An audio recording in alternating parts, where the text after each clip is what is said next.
하려고 하는데요. 한 2주 정도 나누어서 공부를 하도록 하죠. 대신에 앞에 성령님에 관한 기본적인 이해, 성령님은 누구시고 뭐 지정이가 어떻게 있든 다 뺐습니다. 그 나중에 뭐 이론적인 부분들이 뺐고요. 그 뒷부분에 성령님이 오셔서 우리가 이제 적용할 부분들만 좀 공부하면 될 것 같아요. 한번 들어보도록 하겠습니다. 시작. 예수님이 승천하신 뒤에 10일 만에 성령이 임하셨다. 그리고 그 성령은 세상 끝날까지 교회를 평안하게 안내하실 것이다. 여수제와 달리 오순절 이후에는 예수를 믿으면 한 사람도 예외 없이 성령의 선물을 받을 수 있는 은혜의 시대가 되었다. 이 시대에 들어와서 성령 아닌 것을 성령의 일이라고 주장하는 자가 너무 많아서 각별한 지위를 하지 않으면 안 된다. 어떤 체험보다 말씀의 가르침을 가지고 정확히 아는 것이 아깝지 않아야 한다. 굉장히 중요한 말이라고 생각이 듭니다. 신학적인 많은 그 논쟁들 가운데 현재까지 가장 많은 논쟁을 일으킨 것 중에 하나가 바로 성령 논지요. 성령을 어떻게 이해하느냐에 따라서 굉장히 중요하게 되어지는데, 어떤 체험을 가지고 잘못된 성령에 대한 개념을 이해하는 부분들이 많이 생기지 않았습니까? 그 옛날에 우리가 부흥회를 하면 뭐 불받아라 성령 받아라 하면서 잘못된 성령론들 우리가 많이 가지고 있었는데요. 모든 것이 그렇지만 모든 성경의 모든 기본적인 지식에는 어디에서 출발해야 되냐면 말씀 성경에서 출발해야 됩니다.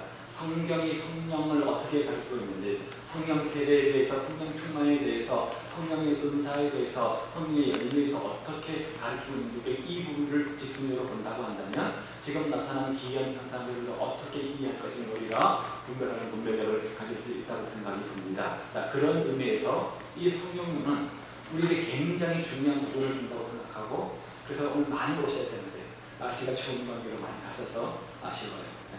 그러나 들을 끼는 자가 되었으면 좋겠습니다. 그렇죠? 우리가 들을 끼는 자가 되면 좋죠? 자, 누가복음 24장 49절에 보면 예수님께서 부활 승천하시기 전에 남아있는 제자들에게 한 가지 약속하시죠. 볼지어다 내가 내 아버지께서 약속하신 것을 다 너희에게 보내리니 너희는 위로부터 능력을, 약속하신 것이 뭐예요? 위로부터 능력을 입혀줄 때까지 이 손을 몸을 하면서 약속한 것이 있음을 이야기해주고 있습니다. 그렇죠?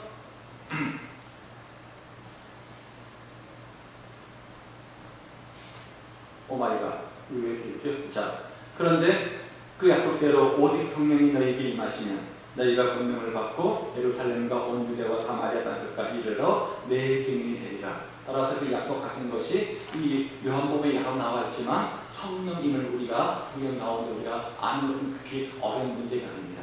약속한 것 성령이 임할 텐데 그 성령이 올 때까지 이 성에 머물러 있어라 라고 말씀하셨고, 그 성령이 임하면 우리가 이렇게 성령 충만해서 이런 증인이 될 것이라고 약속하셨습니다.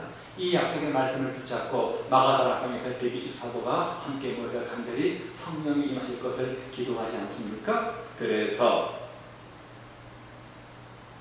자, 약속대로 오순절 성령 강림 사건이 사도행전 2장에 기록되어져 있는데 한번 밑에 성경 읽어보도록 하죠. 시작. 오순절 날이 이 이름에 그들이 다 집에한 곳에 모였더니 그들이 하늘로부터 극하고 강한 바람 같은 소리가 있어 그들이 앉은 온 집에 가득하며 같이 불에 젖어 달라진 것들이 그들에게 보여 각 사람 위에 하나씩 임하여 있더니 그들이 다 성령의 충만함을 받고 성령이 말하게 하심을 따라 다른 언어로 말하기 시작합니다. 자, 이것이 성경에 기록되어 있는 오순절 성령 강림의 사건입니다. 자, 가만히 보시면 성령이 임하시던 자리에 나타난 표정 몇 가지가 있죠.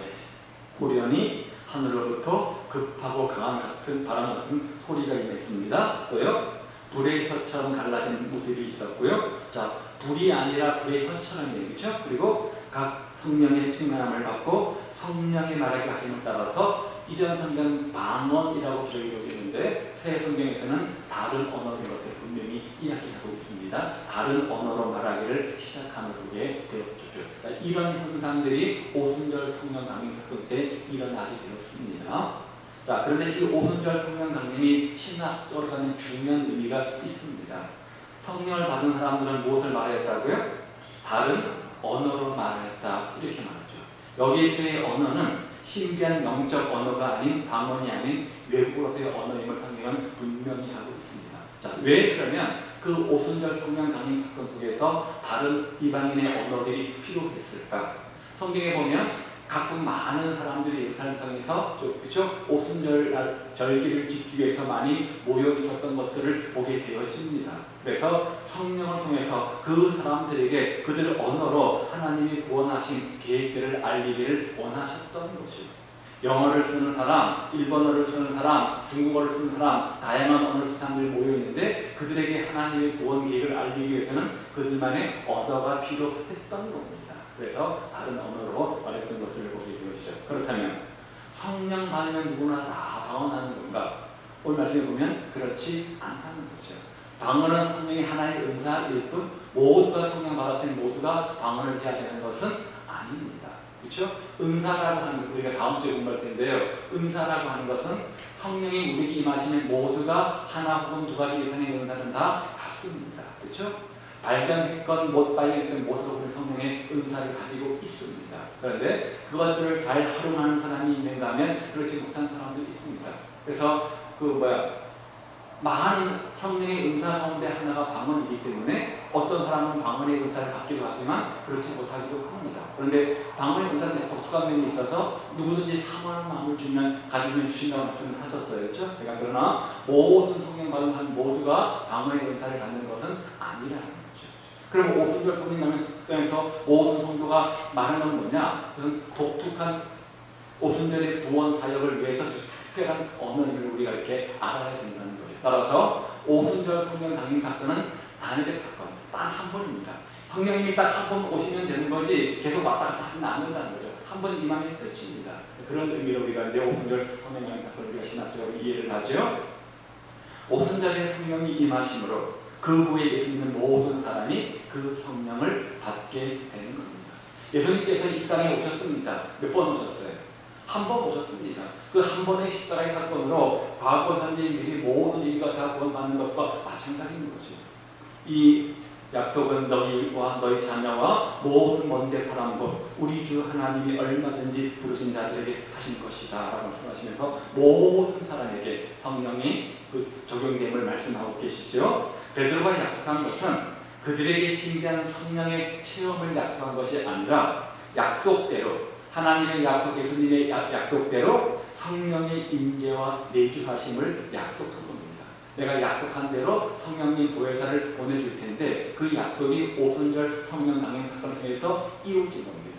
구약의 수많은 말씀 가운데 약속으로 메시아를 약속하셨잖아요. 그렇죠? 그 메시아가 약속대로 오셔서 2000년 오셔서 십자가에 달려 돌아가신 것처럼 하나님과 예수님의 약속대로 보혜사 성령님이 오순절 성령 강림을 통해서 오신 겁니다. 그리고 그 위에 그 성령님을 통해서 구약과 달리 모든 신약의 성도들은 예수를 믿기만 하면 오신 성령을 우리가 내주하시고 구원받게 되는 거죠. 따라서 성령의 사람은 성령 받은 어떤 체험을 앞세우는 것 못지않게 자신의 인격과 삶의 열매로 성령 받은 것을 증명해야 됩니다. 그래서 사도행전 2장과 4장 말씀에 그 의미를 말씀드렸어요. 성령 충만의 결과가 뭐냐? 성령이 임하자 사도의 가르침을 받았죠. 서로 교제했죠. 떡을 떼며 기도하는 일에 힘썼습니다. 이 모든 일이 뭡니까? 성령 받은 일어난 일들입니다. 그리고 빌기를 다음에 모인 곳이 진동하더니 우리가 다 성령이 충만해서 뭐했어요? 하나님 전파 전문입니다. 그리고 갈라디아서 5장 20절의 말씀에 보면 오직 성령의 열매는 이것이니 사랑과 희락과 화평과 오래 참음과 자비와 양선과 충성과 온유와 절제니 이 같은 것을 금지할 법이 없다 이렇게 말씀하고 있죠. 따라서 성령이 임하게 되어지면 성령의 내적 열매도 있고 갈라디아서 5장에 말하는 내적 열매도 있고 드러난 내적 열매도 있는 것을 보게 되어지는데 내적 열매는 우리 성품의 열매죠. 사랑과 희락과 화평과 오래 참음과 자비와 양선과 충성과 온유와 절제다. 다음 주에 공부하겠지만 이 성령의 열매는 독수가 아니라 단수입니다. 9가지 성품을 이야기하면서 성령의 열매 이즈 단수를 썼어요. 아가 아니라 복수성이 아니라 이즈입니다. 어떤 사람은 사랑의 열매를 맺고 어떤 사람은 오래 참음을 맺는 것이 아니라 성령이 임하면 이 9가지 열매를 동시에 한꺼번에 맺는다. 이해하셨어요? 내적 열매입니다. 반대로 오늘 이재한 박사님 말씀해 보니까 그것뿐만 아니라 모여서 성령 충만한 것들을 드러내는 행위가 있다는 거죠. 그 중에 하나가 배움과 가르침과 공적 예배에 힘쓰는 것, 또 한 가지는 뭐냐면 전도라는 거죠. 그렇죠? 그래서 우리가 성령 충만한가를 아는 분별력을 놓으면 마음의 성품의 열매를 보면 되는 것이고 드러나는 그 삶의 행위의 모습을 보면 아는 겁니다. 여기에 초점이 있는 것이 성령의 무슨 특별한 은사체험 이것이 아니라는 것이죠. 그렇죠? 물론 그것도 중요하겠지만 자, 성령께서 약속대로 오셨습니다. 우리가 성령님을 파라클레토스 이렇게 헬라어로 부릅니다. 파라, 옆에 계셔서 클레토스 돕는 분, 합성어죠.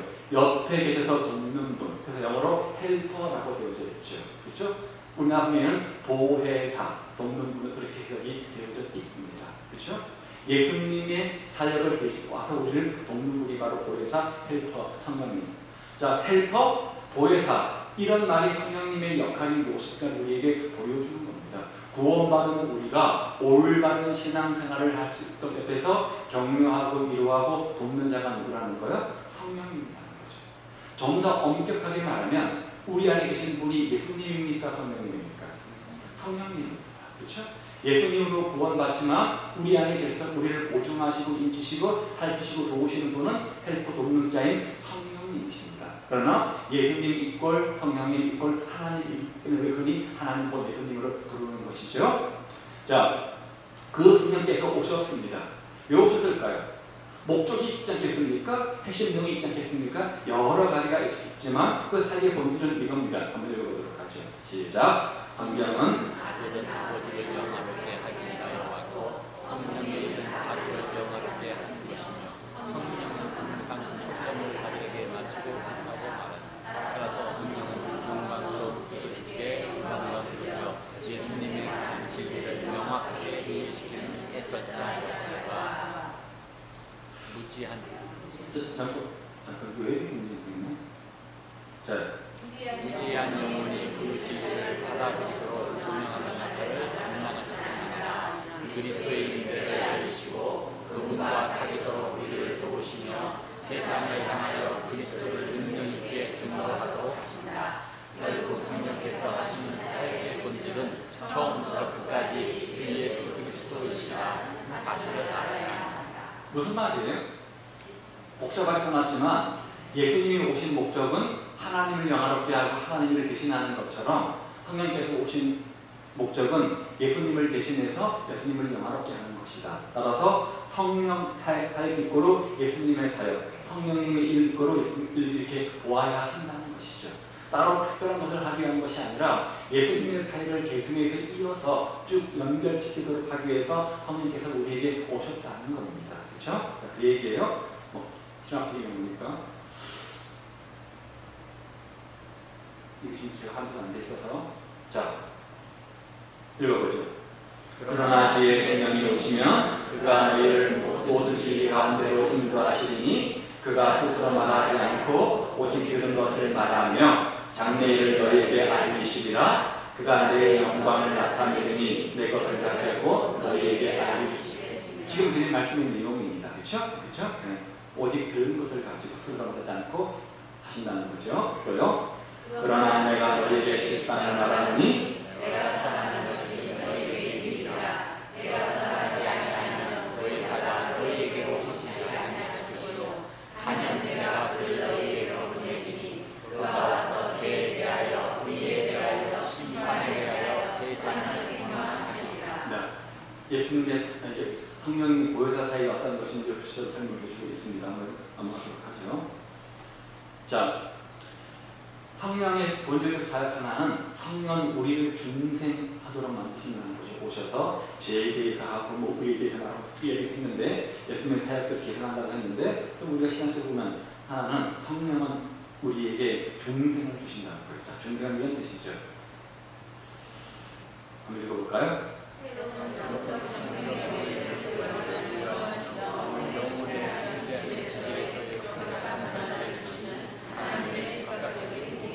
아, 이거 어렵죠? 그렇죠? 이 신학적 용어가 이런 거예요. 뭐라는 거예요? 새롭게 건강히 하신다 뭐 그 뜻 아닙니까? 중생, 본 어린 다시 태어나게 한다 그 뜻이잖아요. 그래서 그러면 되는데 이상한 거죠, 그렇죠? 네. 새로운 영적 생명 원리를 우리에게 주신 거죠, 그렇죠? 영적 건강을 말하는 중생입니다. 뭐 이렇게 생각해요, 그렇죠? 자, 그 중생 사역은 누구의 사역이라고요? 성령님의 사역이라는 거죠. 성령님의 사역이라는 거죠.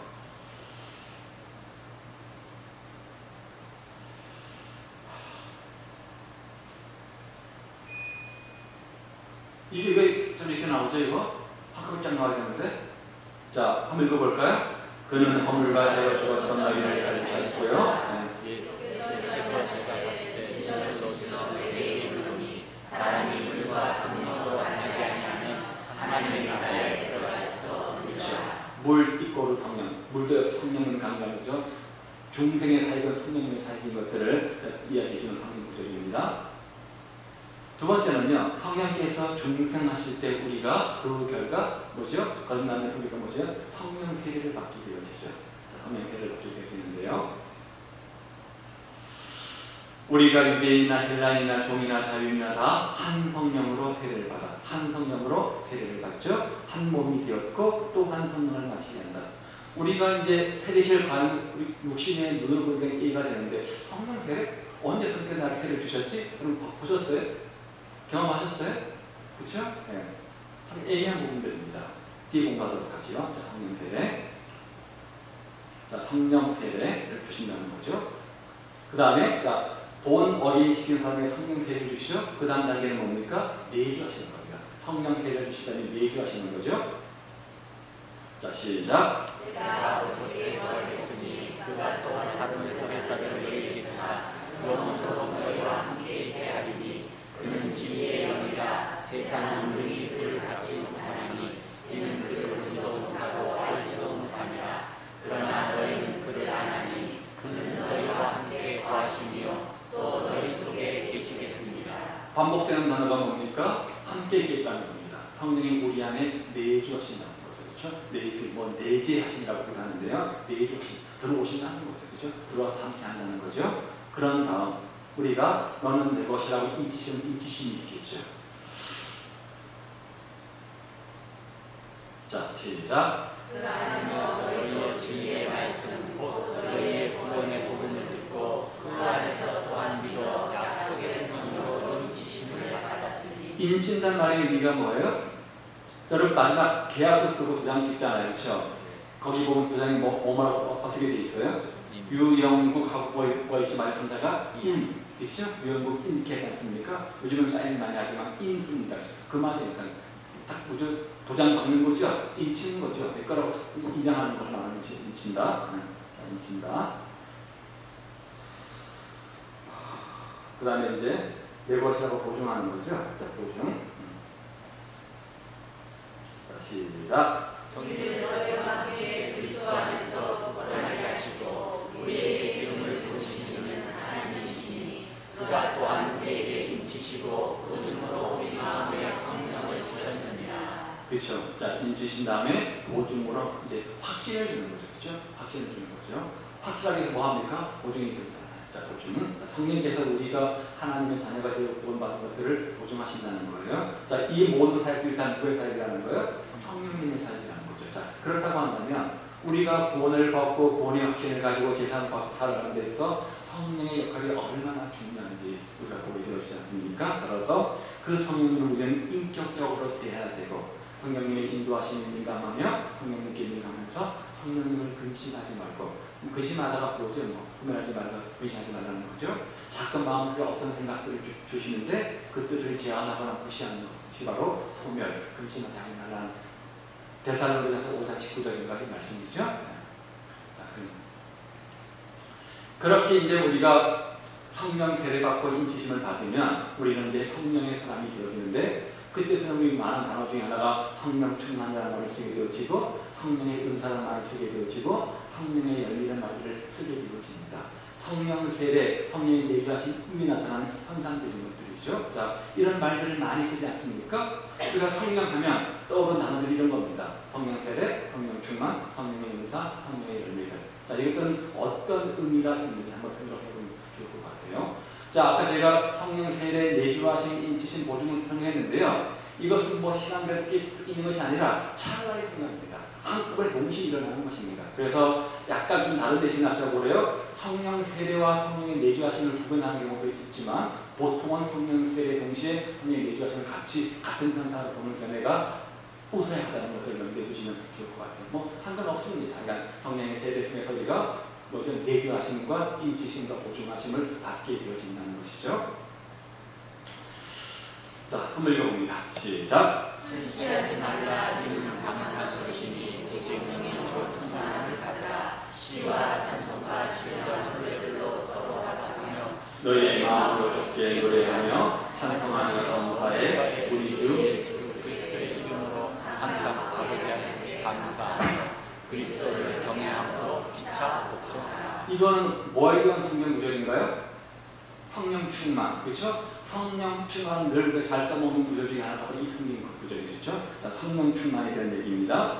성령의 세례 이후 나타나는 현상들을 말씀드리는 거예요. 또요, 그렇죠? 은사는 여러 가지나 성령은 같고 직분은 여러 가지나 주는 같으며 또 사역은 여러 가지나 모든 것을 모든 사람 가운데서 이루시는 하나님이 같으니 곧 사람에게 성령을 나타내심은 유익하게 하리라. 자, 이거는 뭐에 대한 성경 구절이죠? 성령의 은사, 그렇죠? 또 밑에 읽어볼게요. 오직 성령의 열매는 사랑과 희락과 화평과 오래 참음과 자비와 양선과 충성과 온유와 절제니 이 같은 것을 금지할 법이 없느니라. 이거는 뭐죠? 성령의 열매입니다. 자, 성령님을 이야기하면서 성령 충만도 이야기하고 성령의 은사도 이야기하고 성령의 열매도 이야기합니다. 그렇죠? 그것으로 보아서 성령을 받기 때문에 여러 가지 현상들이 나타나는 것들을 보게 되어지죠. 따라서 성령의 충만은 어떤 것을 의미하는 것인지, 성령의 열매가 의미하는 것은 뭔지, 성령의 은사가 뭔지 좀 구분해서 이해하는 것이 여러분 성령님들을 바로 이해하는 데 좀 도움이 될 것 같습니다.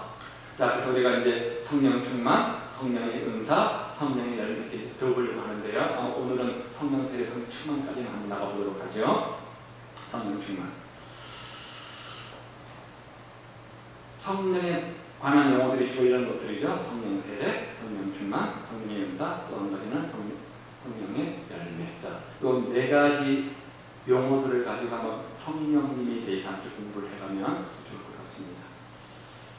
자, 성령 세례 한번 읽어보겠습니다. 시작. 성령 세례는 과거의 죄를 회개하고 예수님을 자기 자신의 구주로 믿을 때에 성령님께서 두 사람에게 내주하시기 시작하는 사건을 말합니다. 따라서 성령 세례는 그리스도인의 인생에서 반복적으로 일어나는 자녀적 사건이자 끝까지 유효한 영구적 사건이다. 이렇게 다 표시가 되는데, 그렇죠? 자, 성령 세례는 성령님께서 그 사람이 들어오셔서 내주하는 그 사건, 그 시간이 말한다는 것이죠. 그렇죠? 따라서 성령 세례는 성령님께서 우리 안에 들어오시는 것은 일생에 몇 번 있어야 됩니까? 한 번만 있으면 됩니다. 예수님을 내 마음속에 모신다. 그 말이 뭐죠? 그렇죠? 여러분 구원받으려면 어떻게 해야 됩니까? 예수님을 내 마음속에 모셔라. 영접하라. 그렇죠? 그걸 말하는 거죠. 그 순간은 몇 번, 일생에 몇 번이어야 됩니까? 1번, 1, 2번, 2번, 3번, 3번, 4번, 4번, 5번, 기타. 뭐예요? 1번. 한 번입니다. 예수님을 내 마음속에 모셔드리는 것은 미시고 영접하는 것은 딱 일생에 한 번입니다. 그렇죠? 왜냐면 히브리서 13장 5절 말씀처럼 한 번 우리가 예수님을 믿고 영접하고 내 마음에 예수님을 모셔드리면 결코 버리거나 떠나거나 포기하지 않기 때문에 그렇습니다. 따라서 이 성령 세례는 단회적 사건이고 한 번 성령을 모시면 유효한 영구적인 사건입니다. 이걸 가지고 성령 충만이라고 오해하시면 안 됩니다. 그렇죠? 성령 충만도 또 다른 문제입니다. 그렇죠? 일단 성령님 우리 마음속에 모시는 성령 세례는 단회적 사건이라는 거죠. 한 번도 끝나는 사건입니다. 성령 충만. 그러면 다시 시작. 성령 충만은 내주하시는 성령님에 의해 철저히 지배받고 통제받는 상태를 의미한다. 그런데 이 상태는 항구적인 것이 아니라 반복적으로 경험하게 된다. 성령 세례는 단일의 사건이지만 모시는 성령님의 지배를 받고 살아가는 것은 그때그때마다 그때그때 달라요. 다르다는 거죠. 그렇죠? 성령님이 내 안에 계심에도 불구하고 옛 자아로 인해서 성령님의 뜻을 무시해버리고 소멸시켜버리고 내가 내 인생 주인이 되어서 얼마든지 살 수 있다는 겁니다. 그런데 성령 충만은 성령님을 내 안에 모신 성령님을 내 인생의 주인을 삼고 성령님의 뜻대로 살아가는 상태를 가리켜서 성령 충만이라고 하는 거죠. 따라서 성령 세례를 받았음에도 불구하고 성령 충만하지 않을 수도 있다는 거죠. 그렇죠? 있다는 거죠. 따라서 이 성령 충만은 항구적, 영구적인 것이 아니라 반복적으로, 지속적으로 계속적으로 일어날 사건이라는 거죠. 오직 성령의 충만을 받아라. 명령령 진행령으로 되어 있어요. 이 설명을 드릴게요. 자, 성령의 은사. 시작. 성령의 은사는 성령님께서 성도 개인의 유익과 공동체의 유익을 위해 무조건적으로 주시는 은사입니다. 따라서 성도들에게는 어떤 특정한 은사가 주어지지 않을 수 있다. 다시 말해서 성도들 모두가 동일한 은사를 가지고 신앙생활을 하는 것이 이 아까 말씀드렸습니다. 은사는 다양성이기 때문에 모든 은사에 합당하는 방언을 다 받는 것은 아닙니다. 모두가 다 신의 은사를 받는 것도 아닙니다. 모두가 다 예언의 은사를 받는 것도 아닙니다. 그렇죠? 각자의 신앙의 형태에 맞게 성령님께서 주시는 선물이기 때문에. 자, 선물은 나 이거 주세요, 저 주세요라고 할 수 있습니까? 저 주는 대로 받는 게 선물이죠. 그렇죠? 성령의 은사는 선물이라는 뜻이잖아요. 자, 그런 뜻을 가지고 있어요. 자, 근데 뭔가를 줄 때는 주는 목적, 의도가 있지 않겠습니까? 성령께서 은사를 주시는데 개인의 유익과 공동체 유익을 주시는데 이는 하면서 교회 공동체를 든든히 되어서 그 몸을 든든하게 하는 목적이 있는 것을 보게 되어집니다. 따라서 개인의 어떤 유익도 있지만 대부분은 세워진 교회 공동체를 더욱더 유익하도록 만들기 위해서 준 겁니다. 따라서 자신은 지금 성령의 은사를 활용하고 있다고 하는데 그분이 그 성령의 은사라는 것을 계속 활용할 때마다 교회 공동체에 덕이 되지 않고 오히려 해가 된다고 한다면 그 다음 알아서 생각하세요. 그렇죠? 고민해봐야 하는 문제입니다. 왜냐하면 그런 목적을 주시지 않았기 때문입니다.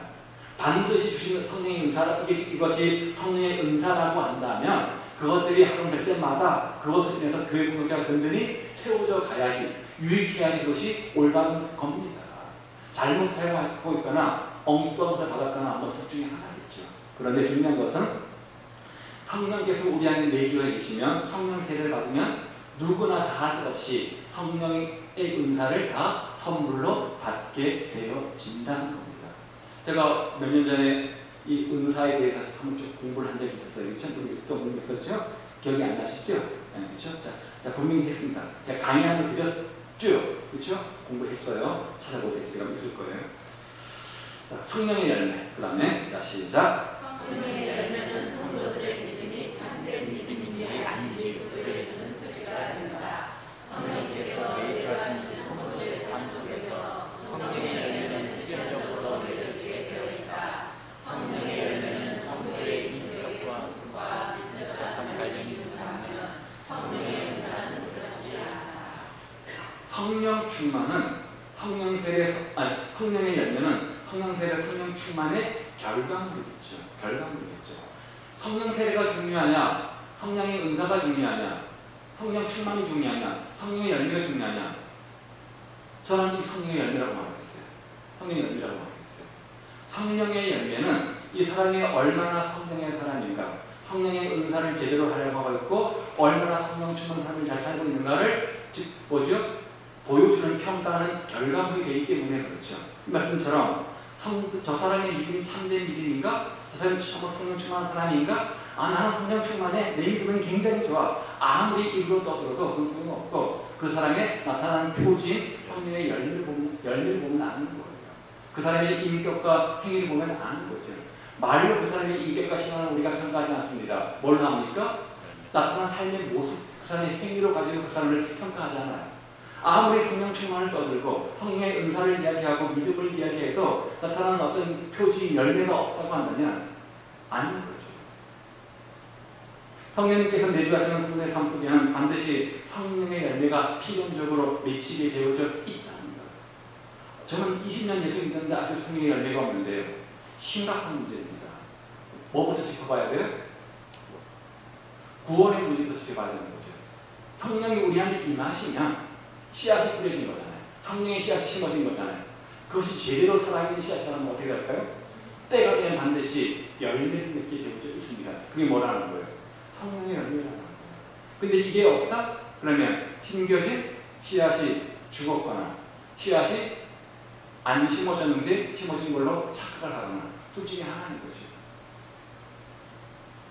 왜 그렇게 거짓말인 모습을 보십니까? 그렇죠? 네. 성령의 열매는 성도의 인격의 성숙과 밀접한 관련이 있죠. 그래서 성령의 열매, 그건 성숙도 관련인 거지만 반면에 성령의 은사는 그렇지 않아요. 저 사람 예수 믿는 사람한테 왜 저렇게 말을 함부로 하고 저렇게 행동하고 그러냐? 이런 말 많이 합니다. 그렇죠? 맞는 말이지만 틀린 말이기도 하고 틀린 말도 돼요.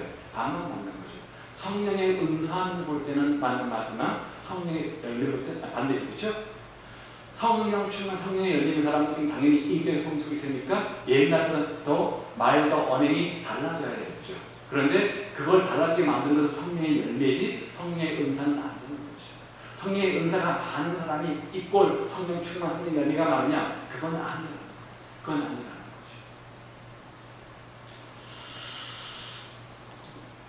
구약 요엘서 2장 28절에 보면 사도행전 2장의 성령 강사건을 예언하고 있습니다. 그래서 성령이 임하시고요. 우리가 이제 골로새 2장 12장의 말씀처럼 한 몸이 되어 한 성령을 낳아서 우리가 성령의 몸이 되어집니다. 저희가 그냥 참고하시면 될 것 같고요. 자, 이렇게 성령 세례, 성령 충만, 성령의 은사, 성령의 열매 네 가지 용어를 살펴보았는데 좀 풀어서 하나 더 살펴보면 좋을 것 같아요. 자, 성령 세례 시작. 성령 세례는 그리스도의 몸과 그리스도 안에 둔다. 한마디로 무슨 말이에요? 연합, 한 몸을 일으킨다는 거죠. 성령의 세례를 받으면서 우리는 주님과 뭐요? 한 몸, 한 연합이 된 거죠. 그래서 그 말은 세례를 말로 쓰기도 하고 연합이라는 말을 쓰기도 하고요. 우리 주님의 거룩한 신부가 되었다는 말을 쓰기도 하고 다양성을 말씀하지 않습니까? 그런 말입니다. 몸의 지체를 위할 때 우리는 한 몸, 예수님을 내린 몸에 머리를 모시게 되어졌다는 것을 이야기해주고 있는 거예요. 자, 우리가 유대인이나 헬라인이나 따라라 한 몸이 되었고 또한 한 성령, 예수님이 우리 안에 오셔서 성령 세례를 받는 순간, 성령 세례를 내주하시는 순간 우리는 주님과 한 몸을 이루게 되어지는 거죠. 연합체가 되어지는 것을 말하는 것이요. 두 번째는 이 성령 세례는 구원의 순간에 일어나는 이례성 사건이라는 것. 이 말씀을 드렸었죠. 구원은 한 번만 족한 거예요. 한 번만 족한 거예요. 때로는 새생명 축제할 때마다 영접 기도를 할 때마다 반복해서 따라 하시는 분이 계시는데요. 왜 그렇죠? 구원 받았나 안 받았나 긴가민가 해서 그렇죠. 확인하는 의미로 하는 건 상관이 없지만, 그렇죠? 하는 건 없지만 습관적으로 반복하는 건 좋은 것은 아닙니다. 한 번 진심으로 예수님을 마음속에 모시는 기도를 했으면 그 말씀에 근거해서 우리는 구원받는 하나님의 자녀가 됐고 성령이 우리 안에 들어오셔서 우리가 한 몸을 이었음을 믿으면 됩니다. 믿으면 되는 거예요. 세 번째는요, 성령 세례는 성도들의 보편적 경험이다. 무슨 말이냐면 모든 예수님 사람들 모두가 다 똑같이 경험하는 라는 거죠. 자, 보세요. 너희가 뭐예요? 다 누구든지 이런 말씀은 뭐예요? 성령이 내주하신 세례는 누구나 다 받는 거예요. 구원받은 모든 성도는 동일하게 모두가 성령 세례, 성령의 내주하심을 경험하게 된다는 거죠. 영적으로 못 알아채도 우리가 예수 믿는 그 순간 성령이 우리 안에 내주하고 우리의 성령 세례를 주시는 겁니다. 주시는 거죠. 자, 이런 것들이 다 성령의 세례가 목표적인 것들이 보여주는 성경 구절들입니다. 따라서 결론적으로 한번 읽어보죠. 성령 세례는 모든 성도들이 받는 선물이다. 성경 어디에도 그리스도인들에게 성령 세례를 소망하거나 구하라고 하지 않는다. 우리는 그것을 받기 위해 기도하거나 간구하거나 애쓸 필요가 없다. 우리는 이미 성령 세례를 받았기 때문이다. 예수님을 내 마음속에 구주로 모셔드려서 하나님 자녀가 되는 그 순간 제사함과 함께 우리는 성령의 인치심 세례하심을 받게 되어집니다. 그래서 성령 세례를 사모하라 이렇게 말하는 성경 구절이 하나도 없다는 거죠. 일반적으로 하나님의 은혜이기 때문에 우리가 구한다고 해서 나 구원 받을래요. 이것과 똑같은 일이 되기 때문에 구원은 하나님의 선물이기 때문에 우리가 구원을 요구하거나 달라고 할 필요가 없다는 거죠. 그렇죠? 하나님께서 일방적으로 주시는 은혜의 선물이기 때문에 그런 거죠. 자, 두 번째는 성령 충만. 성령 세례면 됐지. 성령이 우리에 들어오시면 됐지. 왜 우리가 성령 충만을 받아야 하는가? 성경은 인간은 세 종류가 있기 때문이다 이렇게 말합니다. 성령 충만한 사람, 성령 충만하지 않은 사람 이렇게 두 종류가 있는 것이 아니라 세 종류의 인간이 있다 이렇게 말합니다. 성령 충만한 사람, 구원받은 사람이 있는가 하면 성령의 지배를 받는 사람이 있는가 하면 성령 충만하지 않은 사람, 구원받지 못한 사람이 있고 그 중에 또 한 사람이 있는데 구원은 받았으되 성령 충만하지 못한 사람이 있다 이렇게 가르칩니다. 잘 모르겠어요? 보죠 그럼. 자, 첫 번째 사람은 자연인입니다. 어떤 사람이죠? 성경 6에 속한 사람이라고 하는데 예수 믿는 사람이 안 믿는 사람이에요. 안 믿는 사람을 말합니다. 동그라미는 뭐예요? 우리 마음의 마음을 나타내는 겁니다. 십자가는 예수님이죠. 의자는 내 마음의 중심을 나타내는데 예수 누구 앉아있어요? 내가 앉아있는 거죠. 점들은 내 일상생활 속에 발생하는 많은 사건들을 이야기하는 겁니다. 자, 예수님은 내 인생의 바퀴 계십니다. 내 인생의 중심에는 내가 있습니다. 내 자아가 있습니다. 모든 일들을 누가 주관하는 사람입니까? 자신이 주관하는 사람입니다. 예수님이 자신의 인생 가운데 없는 사람, 이것을 자연인, 내추럴맨 혹은 육에 속한 사람 이렇게 부르기도 합니다. 한번 읽어보죠. 그는 허물과 죄로 죽었던 너희를 살리셨도다. 그때 너희가 그 가운데서 행하여 이 세상 풍조를 따르고 공중의 권세 잡은 자를 따랐으니 곧 지금 불순종의 아들들 가운데서 역사하느니라. 여기에 해당되는 사람들, 자연인, 전혀 예수 믿지 않는 사람, 예수 믿으라고 하면 내 주먹을 믿으라고 한 사람, 이런 사람들이 바로 자연인, 육에 속한 사람들이죠. 자, 또 한번 읽어보겠습니다. 시작. 육에 속한 사람은 하나님의 성령의 일들을 받지 아니하니 이는 그것들이 그에게는 어리석게 보이며 또 그는 사도 바울은 고린도전서에서 이런 사람을 갖기 위해서 육에 속한 사람이다 이렇게 표현하고 있습니다. 2장, 3장에서는 세 종류의 사람을 말하는데 첫 번째가 육에 속한 사람, 다른 말로 자연인, 예수를 안 믿는 사람이라는 거죠. 구원은 영적 문제이기 때문에 그것을 모르는 사람이라는 거죠. 자, 두 번째 사람이 있습니다. 영에 속한 사람이 있는데요. 그림을 안 드려도 되겠죠? 이해되시죠? 네. 자, 시작. 신령한 자는 모든 것을 판단하나 자기는 아무에게도 판단을 받지 않느니라. 아까 첫 번째 14절에서는 10대 사람을 육에 속한 사람으로 불렀죠. 두 번째는 뭐죠? 신령한 자, 성령 충만한 사람을 그렇게 부르고 있는 것을 보게 되어지죠. 두 종류의 사람이 있습니다. 이것을 뜻하면 좋은데 또 하나 있는 것 같아요. 자, 육신에 넘어가고요. 세 번째, 육신에 속한 그리스도인. 구원 받았다는 게 안 받았다는 거예요. 구원은 받았다는 거죠. 그렇죠? 어디에요? 증거가 뭐예요? 내 마음에 예수님이 계시잖아요. 근데 아직도 예수님이 계시지만 내 마음의 왕래에 누가 앉아있어요? 내가 앉아있어요. 예수님은 피곤하시니까 뒤에 앉아 계시고요. 제가 뒤에 알아서 할게요. 이거 우리 아들, 딸한테 수도 없이 들었어요. 제가 뭔가 좀 계획해서 말을 하려고 하면 내가 알아서 할게. 신경 쓰지 마. 내가 알아서 할게. 수도 없이 들었어요. 수도 없이 들었어요. 그래? 확 올라가죠. 네 인생 네 맘대로 살아봐 어디? 그렇죠. 그런 사람이 육신에 속한 그리스도. 자, 시작. 내가 신앙한 자들을 대한 것 같이 너희에게 말할 수 없어서 육신에 속한 자 곧 그리스도 안에서 어린아이들을 대한 것 같이 한다.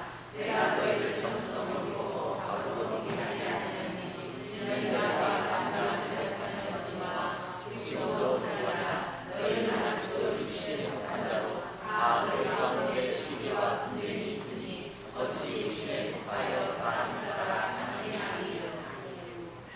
2장 14절에서는 첫 번째 사람, 육에 속한 사람 자연인을 이야기했어요. 그렇죠? 15절에서는 영에 속한 사람, 성령의 사람을 이야기했어요. 그 다음 절인 3장 1절로 3절에서는 또 한 종의 사람을 말하는데 육신에 속한 사람, 육신에 속한 사람, 플래시맨이라고 하죠. 반짝거리는 사람, 육신에 속한 사람. 첫 번째는 육에 속한 사람이었고요. 여기는 육신에 속한 사람. 이렇게 세 종류의 인간으로 구분해서 설명하는 부분입니다.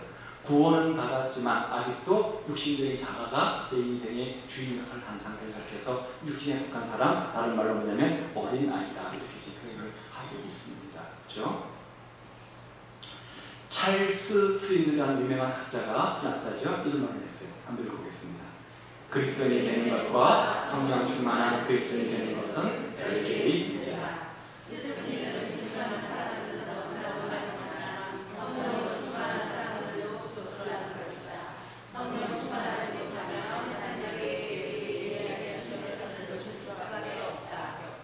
흔히 어떤 문제 앞에 직면해 있으면 우리가 상담하고 돌아갈 때 주로 쓰는 말이 그냥 열심히 믿고 기도하고 성령 충만하면 돼.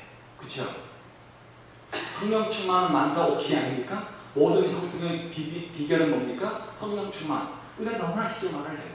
근데 그것과 달리 성령 충만은 두 번째 성령의 사람으로 삶을 살기보다는 많은 성도들이 예수 믿고 있으라고 세 번째 사람, 육신에 속한 사람을 살 때가 참 많이 있다는 거죠.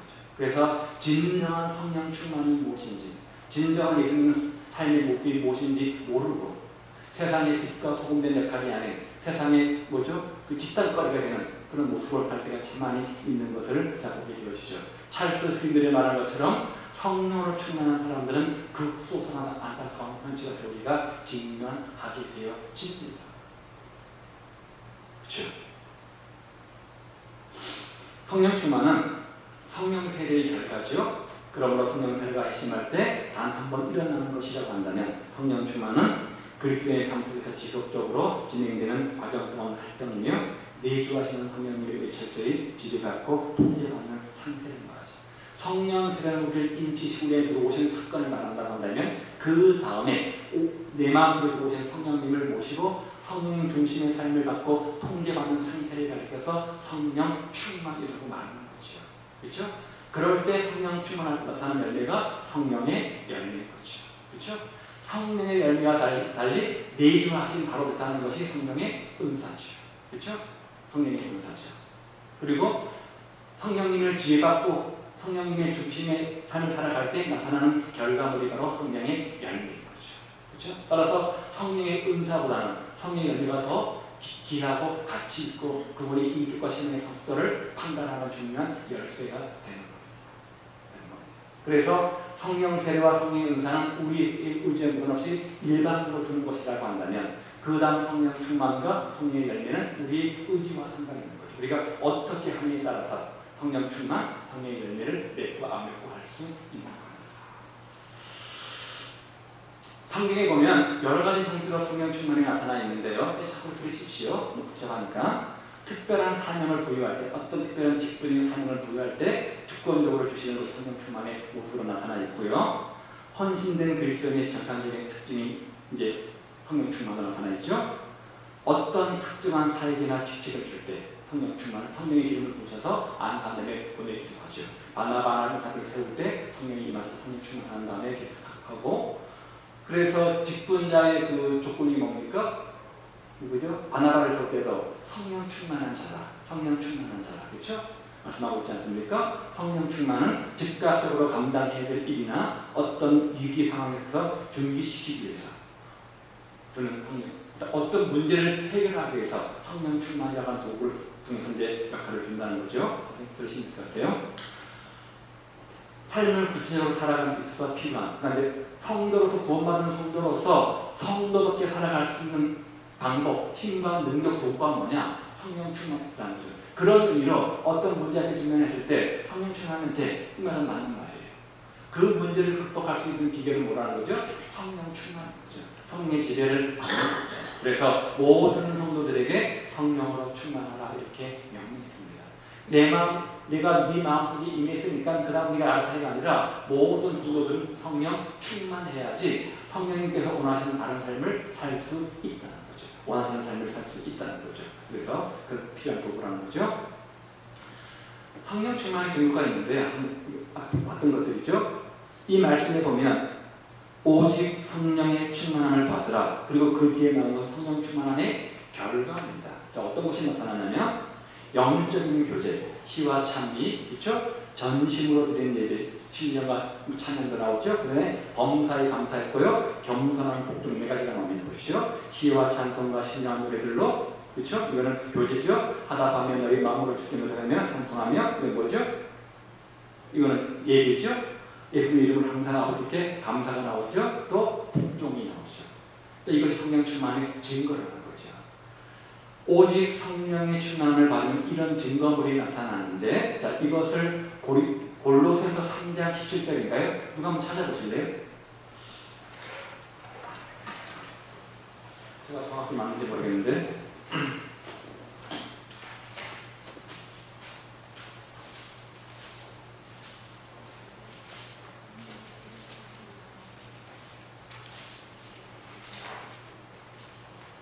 아, 16절. 자, 16절, 17절. 327페이지. 자, 다 찾으셨어요? 한번 읽어보죠. 시작. 그리스도의 말씀이 너희 속에 풍성히 거하여 모든 지혜로 피차 가르치며 권면하고 시와 찬송과 신령한 노래를 부르며 감사하는 마음으로 하나님을 찬양하고 또 무엇을 하든지 말에나 일에나 다 주 예수의 이름으로 하고 그를 힘과 하나님 아버지께 감사하라. 자, 그 뒤에 나오는 시와 찬송과 이것하고 에베소가 어때요? 내용이 똑같습니다. 똑같은 얘기가 나와요. 그렇죠? 교제와 예배와 감사와 봉사, 이 네 가지가 동시에 나옵니다. 그렇죠? 에베소 5장 18절에서는 뭐의 결과였죠? 성령 충만의 결과였습니다. 근데 골로새 3장 10절은 뭐의 결과예요? 그리스도의 말씀이 너희 속에 풍성히 거하며 이런 결과들이 나타난다. 그러면 성령 충만은 곧 뭐라는 거예요? 말씀 충만이라는 거지. 그렇죠? 성령 충만의 결과가 이런 것이고 말씀 충만의 결과가 이런 것인데 그 결과물 두 개다가 똑같아요. 그렇다면 성령 충만은 곧 말씀 충만이다. 그 자체로 말하기는 없겠지만 성령 충만은 곧 말씀 충만, 말씀 충만이 곧 성령 충만의 큰 한 부분이다. 이렇게 우리가 말하면 좋겠죠. 그렇죠? 성령 충만은 다른 것이 다른 기한 현상이 아니라 말씀 충만에서 말씀의 지배를 받고 있는 상태를 가리켜서 성령 충만 이렇게 지금 표현해 놓고 있는 겁니다. 자, 이해되셨어요? 네. 이 5장 18절의 성령 충만의 특징이 몇 가지가 있는데요. 그리스도인으로서 삶을 위한 필요한 조건과 상태로서의 성령 충만을 말하는 것이죠. 자, 그리고 복수형으로 되어져 있습니다. 복수형으로. 그러니까 여러 번 만다는 거죠. 단수가 아니라 현재형, 현재 진행형. 오늘도 받고 계속 받아야 된다는 것이죠. 명령형. 받으면 그만, 안 받으면 그만이 아니라 반드시 받아야 된다. 수동태. 내가 내 일로 하는 것이 아니라 성령께서 주셔야 한다는 거죠. 그런 특수한 것들을 좀 기억하시면 좋을 것 같고요. 지속적인 교제를 통해서도 얻을 수 있죠. 이런 성령 충만하게 하지 말아야 할 것이 있는데요. 성령님을 근심케 하지 말아야겠죠. 하나님의 성령을 근심하게 하지 말라. 그 안에서 너희가 구원의 날까지 인치심을 받았다. 성령님을 소멸하게 하지 말라. 소멸치만 이거는 근심하게 하는 것 어떤 말이죠. 자꾸만 주시는 생각들을 무시해버리고 제한시켜버리는 것. 바로 성령 소멸죄. 성령님을 근심하게 하는 겁니다. 근심하게 하는 것. 자식에게 훈계를 하지 않습니까? 옳은 길, 바른 길 살라 훈계하는데 그대로 못하면 부모가 어떡하죠? 그 아이 보면서 근심합니다. 그럴 때 자꾸만 근심하면서 분명하고 책망하고 이렇게 훈계하지 않겠습니까? 그럴 때 그 아버지, 엄마 생각과 말들을 무시해버리는 게 뭐예요? 이 제 소멸죄라는 거죠. 반대로 해야 될 것이 있는데요. 성령님께서 내 안에 계시다는 사실을 늘 인식해야 됩니다.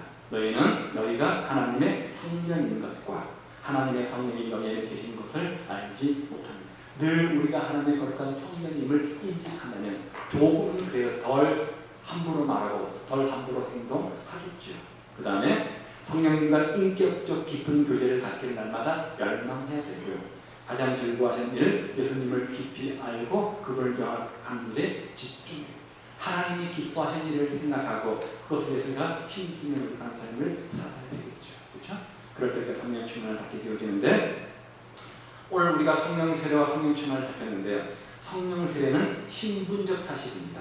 우리가 예수 믿는 그 순간 우리는 성령 세례를 받아서 성령의 사람으로 신분적 변화를 경험하게 되어집니다. 그렇죠? 신분적 사실이죠. 명령이 아닙니다. 왜냐하면 일반적으로 보편적으로 누구에게 다 주신 하나님의 선물이기 때문에 누구나 다 받는 겁니다. 명령이 아닙니다. 이래선 사건입니다. 한 번 임하시면 영원토록 계시는 겁니다. 또 이것은 자격을 이야기합니다. 그렇죠? 우리가 하나님의 사람이다, 성령의 사람은 자격을 얘기하는 겁니다. 자, 우리가 누구인가를 보여주는 사건이죠. 그렇죠? 성령의 사람이라는 거죠. 그 뿌리 해당되는 것이죠. 자, 씨앗으로 심었습니다. 뿌리입니다. 반면에 성령 충만은 그런 성령 세례 받은 우리가 그 다음에 어떻게 경험적으로 성령의 지배를 받고 살아가는 건 경험적 사건이라는 것이죠. 그래서 명령입니다. 명령입니다.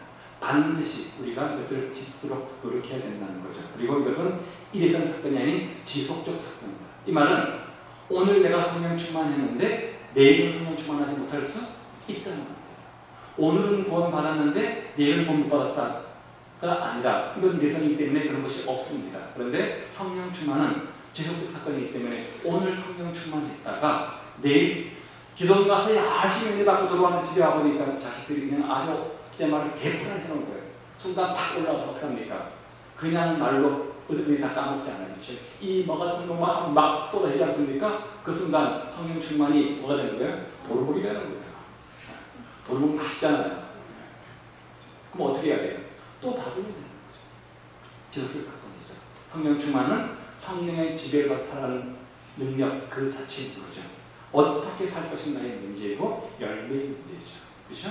자, 이 도표가 성령 세례와 성령 충만을 잘 이해하도록 도울 거라 생각합니다. 성령 충만에 대한 몇 가지 오해들이 있을 수 있다고 생각이 들어요. 특별한 경험의 일부는 마귀적이며, 이게 조심스러운 말인데요. 유전한 사탄이 끔찍한 계략일 수도 있는데 그것을 잘못된 성령의 열매 충만으로 오해하는 경우도 있습니다. 흔히 이제 흔한 말로 산기도나 기도인가도 잘 가야 된다 이렇게 말도 하지 않습니까? 뭐가 바다가 잘못 빠지면 성령에는 잘못된 것을 받는다는 말만 하는데요. 특히 삼각산인가요? 이렇게 기도원도 있고 이상한 거기 그분들이 가시는 것도 삼각산이죠, 그렇죠? 그런데 가서 산기도 하다 보면 잘못된 성령을 받는 경우도 있을 수 있고 잘못된 성령을 받게 되어지면 그 잘못된 영의 지배를 받기 때문에 그렇죠? 나타나는 현상들이 잘못된 그 열매인데도 불구하고 다시 성령의 열매로 착각하는 경우도 생기게 되어지죠. 그런 일이 있는 것 같고요. 개인적인 감정이나 느낌 중심. 그래서 이런 것 같아요. 특별한 경험이라고 하는데 눈에 뭐가 귀신이 보인다든지 잠깐 이럴 것 같고 성령 충만으로 오해하는 경우가 있는 것 같아요. 그렇죠? 그래서 무슨 환상을 보고 무슨 환식을 듣고 뭔가 그런 특별한 현상들을 가지고 성령 충만 이렇게 이제 잘못 오해하는 경우가 있다는 거죠. 개인의 감정이나 느낌 중심, 어떤 자기 감정인들 불구하고 그것들을 성령 충만한 결과로 오해하는 경우도 있고요. 개인의 카리스마, 어떤 그 포스라고 하죠. 사람마다 기가 다르거든요. 저처럼 기가 약한 사람이 있는 거면 기가 센 사람도 있어요. 그렇죠? 그래서 저건 아닌데 하면서도 함부로 말 못해 내면 시끄러워지니까. 그렇죠? 알면서도 고면하고 숨기고 바르게 잡아야 되겠는데 이게 교회 공동체에서 유익한 건데 잘못된 길로 가고 있고 잘못 행동하고 잘못 말하고 있는데도 불구하고 못해요. 그런 것도 있죠. 또 마음의 안정과 평안함, 방어 이런 것들 가지고 잘못 오해하는 경우가 있죠. 제가 대학교를 들어갈 때 학생들이 이제 여름에 수련을 마치고 이제 2박 3일씩 거지 수련 전도라고 해가지고 3, 4, 5 짝을 지어서 전국에 이제 방방곡곡으로 흩어져서 전도를 하는 겁니다. 그래서 최소한의 그 교통비만 남겨주고 다 돈을 다 회수를 합니다. 그래서 이제 거지처럼 다니면서 순례 전자로 살라고 하는 거죠. 그렇게 이제 대학생들을 이제 수련을 마치고 이제 순례 전도를 보내는데요. 한 번은 아이를 다녀와서 저한테 묻는 게 방언이 구원의 조건입니까 아닙니까? 이렇게 묻는 거예요. 그 일을 들어보니까 어떤 교회에 갔는데 어떤 분이 너네 방언을 하냐? 못하는데요? 그럼 구원 못 받았네? 이렇게 이제 설명을 하셨던 것 같아요. 그래서 그분은 방언을 구원의 조건으로 말씀하셨는데 정말 맞는 거냐고 저한테 물어봤던 적이 있어요. 방언은 구원의 조건입니까 아닙니까? 구원받은 성도들이 나타나는 은사 중에 하나이죠. 그렇죠? 하나이죠. 방언을 가지고 구원받았다 못 받았다 할 수 있는 영역은 아닙니다. 그렇죠? 네. 여러분 모두가 다 신의 은사가 있습니까? 그럼 구원 못 받은 거죠. 이런 노력을 하는 거죠. 그렇죠? 네. 자, 방언은 구원받은 성들이 주시는 선물 중에 하나일 뿐입니다. 하나일 뿐입니다. 그렇죠? 옥하는 목사님 방언할 줄 알아요? 못해요? 그분은 늘 자기 입으로 방언 못한다고 그러셨어요. 저는 할 줄 알아요? 못해요? 할 줄 알아요. 제가 더 나은 사람이죠. 네. 이런 논리는 아니라는 거죠. 아니라는 거죠. 네. 방언의 연산 나중에 하겠지만 자꾸만 하루하루 방언이 깊어지지만요. 안 하면 소멸돼요. 잘 안 됩니다. 또 잘 안 하니까 잘 안 하게 되고 잘 안 되더라고요. 네. 안 돼. 근데 이제 기도를 가거나 산길을 가면 또 막 또 하다 보면 또 터지고 하는데요. 네. 가능하기 나름이죠. 성령 충만 결과된 오해들이 있어요. 성령 충만하면 문제가 해결된다? 오해라는 거죠. 성령 충만하면 시험을 만나지 않는다? 오해라는 거죠. 성령 충만하면 죄를 짓지 않고 완전해진다? 오해라는 거죠. 그렇죠? 성령 충만해도 늘 만나는 시험들을 만날 수 있습니다. 성령 충만해도 시험이 그렇죠? 문제가 해결되지 않을 수 있습니다. 성령 충만 죄를 그렇죠? 예. 완전한 존재가 퍼펙트한 존재가 아니라는 거죠. 우리가 완전한 존재가 되는 것은 우리 뒤에 구원의 서정에서 얘기할 것이지만 우리 몸이 거룩한 존재인 영화를 볼 때입니다. 지금은 성화 닮아가는 것이죠. 성령 충만은 완전한 퍼펙트를 말하는 것이 아니라 성숙, 성장을 의미합니다. 성장, 성숙, 닮아가는 게 아닙니다. 예수 믿고 구원받은 우리가 점점 주님의 인격과 신앙을 닮아가는 과정이 성화죠. 완전한 존재, 퍼펙트한 존재가 아닙니다. 아무리 성령 충만 아니라 성령 충만 할아버지를 해도 우리는 완전한 존재가 아닙니다. 순간순간 시험도 있습니다. 예수님도 시험 받으셨잖아요. 그렇죠? 돌이 아니게요. 맞죠? 떡이 되게 하라. 그렇죠? 높은 곳을 뛰어내려라. 또 모든 것들을 보이면서 그렇죠? 이런 시험들을 받으셨습니다. 얼마든지 우리에게 시험이 오고 어떤 문제가 오고 그것 때문에 넘어지기도 합니다. 성령 충만해서 모든 것이 만사합니다. 오케이, 시험도 안 받고 문제도 없고 저도 안 죽는다. 그런 완벽한 존재가 되는 것은 아닙니다. 자, 성령 충만의 증거 뭐냐? 한번 읽어보겠습니다. 자, 시작. 의심할 여지 없이 가장 희생의 증거는 기적적인 것이나 도덕적인 것이며 성령의 은사에 있지 않고 성령의 열매에 있다. 참 중요한 말을 하셨어요. 그렇죠? 영국의 존 스트라우는 그 최신의 21세기에 20세기에 가장 유명한 신학자인 존 스토트가 이런 데가 좋은 말을 했어요. 성령 충만의 증거, 표지가 뭐냐? 의심할 여지 없이 가장 주된 증거는 기적인 현상 체험이 아니라 뭐라는 거예요? 도덕적인 말인 거죠. 성령의 은사에 있지 않고 성령의 열매에 있다는 거죠. 아까 말한 것처럼 드러나는 현상들을 가지고 그의 삶의 모습과 인격과 신앙의 모습을 가지고 그 사람의 신앙, 성령의 충만을 평가해야 된다는 거죠. 맞잖아요. 그렇죠? 네. 그러지? 또 하고 끝납시다. 그냥 하다 끝나면 그러니까 성령 충만을 어떻게 받을 수 있을까? 자, 그러면 간절히 사모하십시오. 여러분의 죄를 남김없이 고백하시오. 왜냐하면 죄는 우리가 성령의 지배를 받는데 막힌 걸림돌 역할을 하기 때문에 먼저 성령 충만을 갖는 것 전에 먼저 죄를 우리가 고백하는 것이 중요합니다. 이사야서 59장 말씀에 보면 하나님은 우리 사이에 간격을 가진 것은 죄라고 분명히 말하고 있습니다. 그래서 죄에 대한 것들을 우리가 고백하는 것이 무엇보다 중요하고요. 그 다음에 성령 충만을 믿음으로 가는 것이 되는데 갈라디아서 3장 14절 말씀에 보니까 또 우리로 하여금 믿음으로 말미암아 뭐라고요? 성령의 약속을 받게 하려 합니다. 이 약속의 말씀을 붙잡고 믿음으로 간구하면 됩니다. 그의 명령과 그의 약속이 있는데요. 그의 명령은 술 취하지 말라 이는 방탕한 것은 우리 성령 충만함을 받으라고 명령하셨습니다. 자, 명령했다는 것은 하나님의 뜻입니까? 아닙니까? 하나님의 뜻입니다. 하나님의 바램입니다. 하나님의 소원입니다. 그런데 요한일서 5장에 보니까 그의 뜻대로 무엇을 구하면 들으시리라. 그러면 우리가 성령 충만한 것이 하나님의 뜻입니까? 아닙니까? 하나님의 뜻입니다. 하나님의 바램입니다. 그 뜻대로 우리가 성령 충만함을 믿음으로 간구하면 그 결과 하나님께서 우리에게 성령 충만을 주실까요? 안 줄까요? 주신다는 거죠. 어떻게 할 수 있어요? 믿음으로 할 수 있어요. 그렇게 간구했음에도 불구하고 특별한 무슨 이상한 현상들이 안 나타날 수도 있습니다. 그런데 믿음으로 아닙니다. 믿음으로 내가 예수님을 모셔드리는 순간 구원받았음을 아는 것처럼 믿음으로 우리는 아는 겁니다. 그래서 우리가 이제 믿음으로 그의 명령과 약속의 근거에서 믿음으로 성령 충만함을 강조하시면 되는 거죠. 자, 그런데 성령 충만은 지속적이에요? 아니면 단회적이에요?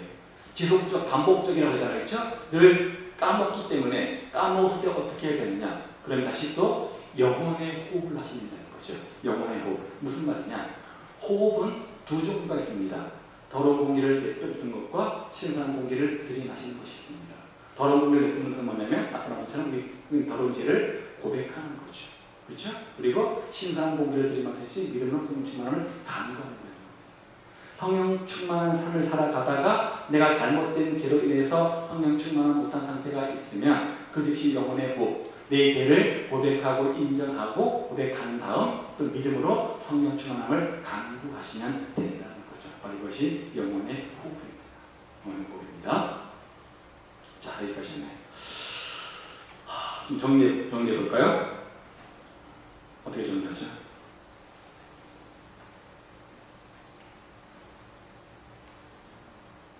가장 오늘 했던 내용들을 잘 보면 이 도표인 것 같아요. 그렇죠? 자, 성령님은 약속대로 오셨습니다. 어떻게 오셨냐면 보혜사로 오셨습니다. 우리를 도우시기 위해서. 성령님께서 오셔서 우리를 우리 안에 내주해 계시고 성령의 세례를 주시고 인치시고 보증해 주신 우리가 구원받았음을 확신시켜 주시는 역할을 하게 되었습니다. 그렇죠? 그 성령을 우리 마음속에 모시는 우리가 성령 세례라고 부릅니다. 그렇죠? 성령 세례는 신분적 초점이 있는 것이고 칭의죠. 칭의롭다고 하는 신분적인 것이죠. 그리고 명령이 아니라 누구든지 다 예수 믿으면 모두가 보편적으로 성령 세례를 받게 됩니다. 그래서 일회성 사건이고요. 그래서 우리가 자격을 말해주는 겁니다. 뿌리를 말해주는 거죠. 반면에 성령 세례를 받은 우리가 어떻게 살 것인가 문제가 남게 되어 있는데 그 비결은 성령의 지배를 받고 성령의 통제를 받으며 살아야 됩니다.